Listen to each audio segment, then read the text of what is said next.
Fun Kings 7. Solomon builds his palace. It took Solomon 13 years, however, to complete the construction of his palace. He built the palace of the forest of Lebanon, 100 cubits long, 50 wide and 30 high, with 4 rows of cedar columns supporting trimmed cedar beams. It was roofed with cedar above the beams that rested on the columns. 45 beams, 15 to a row. Its windows were placed high in sets of 3, facing each other. All the doorways had rectangular frames. They were in the front part in sets of 3, facing each other. He made a colonnade, 50 cubits long and 30 wide. In front of it was a portico, and in front of that were pillars and an overhanging roof. He built the throne hall, the hall of justice, where he was to judge, and he covered it with cedar from floor to ceiling. And the palace in which he was to live, set farther back, was similar in design. Solomon also made a palace like this hall for Pharaoh's daughter, whom he had married. All these structures, from the outside to the great courtyard and from foundation to eaves, were made of blocks of high-grade stone cut to size and smoothed on their inner and outer faces. The foundations were laid with large stones of good quality, some measuring 10 cubits and some 8. Above were high-grade stones, cut to size, and cedar beams.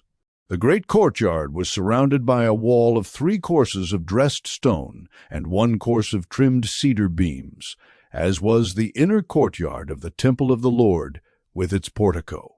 The temple's furnishings King Solomon sent to Tyre and brought Hiram, whose mother was a widow from the tribe of Naphtali, and whose father was from Tyre and a skilled craftsman in bronze.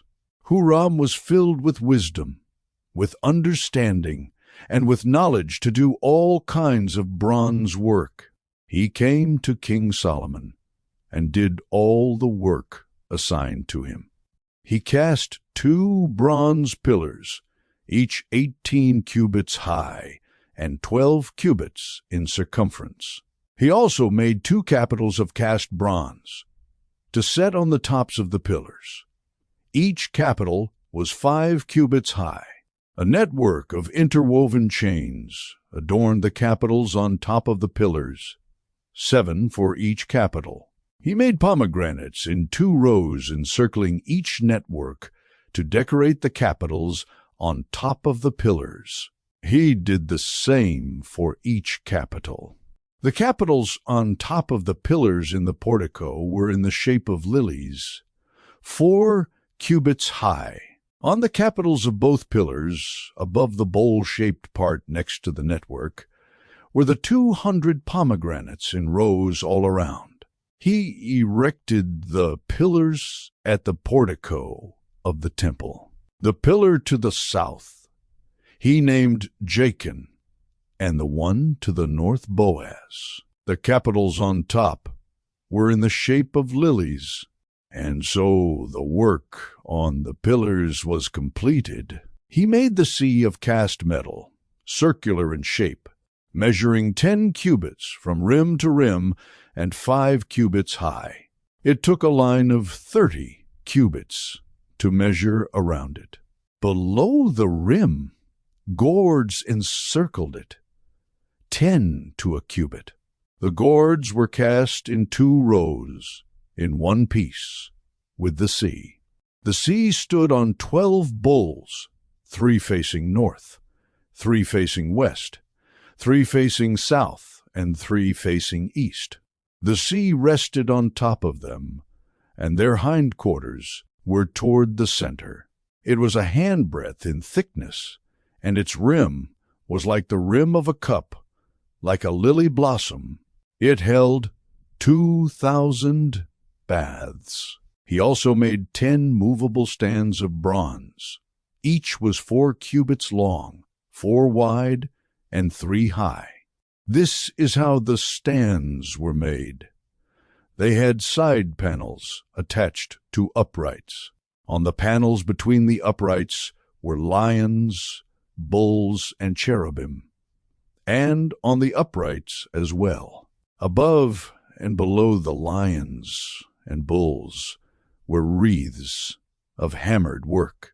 Each stand had 4 bronze wheels with bronze axles, and each had a basin resting on 4 supports, cast with wreaths on each side. On the inside of the stand, there was an opening that had a circular frame 1 cubit deep. This opening was round, and with its basework it measured 1.5 cubits.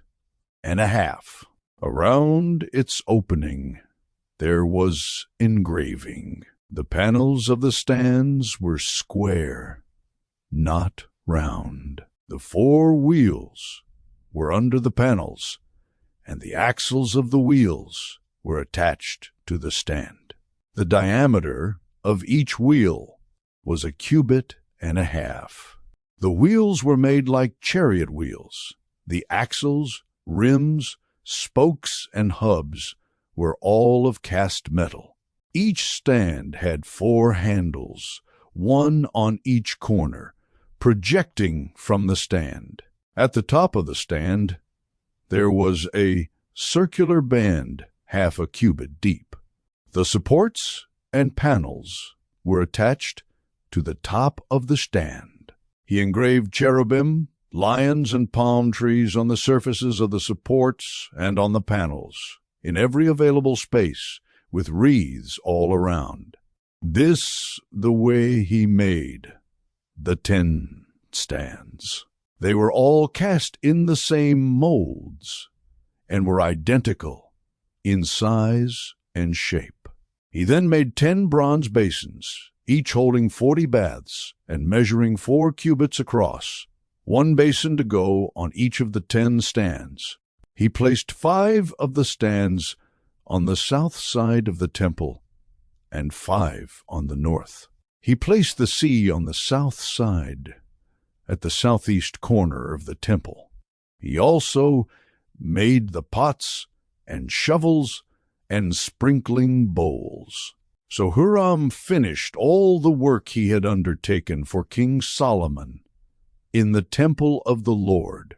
The 2 pillars, the 2 bowl-shaped capitals on top of the pillars, the 2 sets of network decorating the 2 bowl-shaped capitals on top of the pillars, the 400 pomegranates for the 2 sets of network, 2 rows of pomegranates for each network decorating the bowl-shaped capitals on top of the pillars, the 10 stands with their 10 basins, the sea and the 12 bowls under it, the pots, shovels, and sprinkling bowls. All these objects that Hiram made for King Solomon for the temple of the Lord were of burnished bronze. The king had them cast in clay molds in the plain of the Jordan between Succoth and Zerathon. Solomon left all these things unweighed, because there were so many. The weight of the bronze was not determined. Solomon also made all the furnishings that were in the Lord's temple: the golden altar, the golden table on which was the bread of the presence, the lampstands of pure gold, 5 on the right and 5 on the left, in front of the inner sanctuary, the gold floral work and lamps and tongs, the pure gold basins, wick trimmers, sprinkling bowls, dishes and censers, and the gold sockets for the doors of the innermost room, the most holy place, and also for the doors of the main hall of the temple. When all the work King Solomon had done for the temple of the Lord was finished, he brought in the things his father David had dedicated, the silver and gold and the furnishings, and he placed them in the treasuries of the Lord's temple.